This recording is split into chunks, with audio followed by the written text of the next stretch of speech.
I have a confession to make. I'm not a professional programmer. At least I haven't been in over 35 years. But that doesn't mean I haven't been programming professionally in that period. As a matter of fact, I've written thousands of lines in a multitude of languages: JavaScript, SQL, C, PHP, and of course Fort. But that's not what I'm paid for. Actually, I'm an IT service management consultant, and I specialize in ITSM information management. That's an area that is highly underestimated, and hence often highly underdeveloped.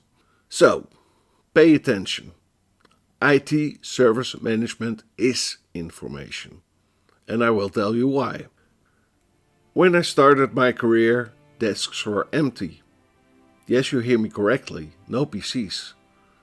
That whole thing began to change a few years later. Service management was easy in those days. All you needed was a spreadsheet listing all the PCs, the cubicle where they were located, and the name of the person using them. That's all. Then came the servers and the networks. Then internet technology hit the world. And those pretty home pages quickly turned into full-fledged applications, requiring databases and database servers. And all of a sudden we found ourselves in huge data centers with thousands of servers, which were virtualized in increasingly complex ways. All of this resulted in an ever-widening gap between the people servicing those applications and the people using them. If you ask a technician how many virtual machines he's responsible for, he will probably have to consult some monitoring tool. If you ask him to list what they're all used for, he'll probably won't know the answer. In the meanwhile, to that end user, that application is no more than an icon on the screen. It either works or it doesn't. And if it doesn't, it immediately becomes clear this is a problem. A major problem. Because we have to lift all kinds of information we simply don't have. Now ITSM tries to fill that gap by providing a process to collect and maintain this information. It's called configuration management. However, it's not the most popular process. Incident management is. Because you need some place where the customer can vent his anger. Take my advice. Never become an incident manager. Everybody hates you. But configuration manager is a good runner-up. When I became configuration manager, people gave me 5 months, of which 4 were spent at home after having my 19th nervous breakdown. I've been doing it for 20 years now with several companies, both private and public. When I start my job, I have to assess the situation quickly, and through the years I've developed a tool to do just that. Some of the questions I ask myself are: which repositories are there? Who maintains them? Are there any connections between these tools? Or is this information landscape just a bunch of loosely coupled silos? Are there any procedures in place to resolve discrepancies or logistical problems? Are all information requirements covered? Or are there any gaps? Or even overlays? If you have to do the work, why not do it twice? It's more fun that way. And this is that tool. No matter what kind of ITSM framework you use, you can adapt the tool to it by simply assigning the appropriate process to it. You can add departments, roles, or persons that are responsible for that particular repository and list the tool that hosts this repository. You can leave it empty as well. It's a simple CSV file, so you can process it with virtually every spreadsheet on the market.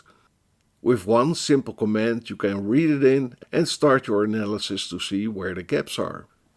If you want a document describing all the repositories, it's just a single command away. You can either write it to disk or show it immediately. You want a nice report? Well, you can put it all in a nice spreadsheet.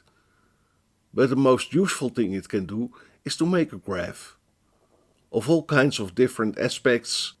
For instance, the processes of your ITSM framework, but also grouped by tool or data owner. If you're missing a repository, you can add it, of course. but the same is true of the connections between the repositories. By default, all the lines are solid, but I could simply dot them all to indicate I'm not sure yet if such a connection exists, or dash them once I've established a technical interface exists, but not an organizational one. This way I can keep track of my progress. It's a nice little tool written in Ford that incorporates a lot of nifty Ford libraries. The spreadsheet report is a binary Excel format. The document is done in RTF. And surprise, surprise, this tool has its own database management system. No SQLites were hurt in the process. It must be one of the smaller database management systems in the world, because this one requires less than 400 lines of Ford. And yes, it features indexes. These are mainly used to compose the subgraphs in the GraphViz program it generates. A simple .ini file defines where the external programs are located. Those are essential if you want to view the generated documents right away. You can do without, but you will need at least an offsite GraphViz installation to generate the graphs. All in all, it's not a particularly complex program. As a matter of fact, it's pretty straightforward.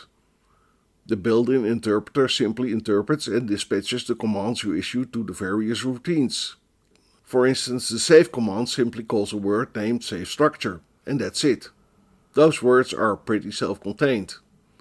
And if you want to do a quick integer calculation, look no further, this program can do that too.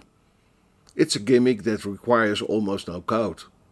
The view option simply selects the appropriate index, while the document option simply feeds a parameter to the show and generate words. Still, despite its simplicity, I consider it to be one of the most valuable tools in my tool chest. But there are more. Anyway, I'm Hans Beesmer and this was Back and Forth. I hope you enjoyed this episode and I will see you soon. And don't forget to subscribe.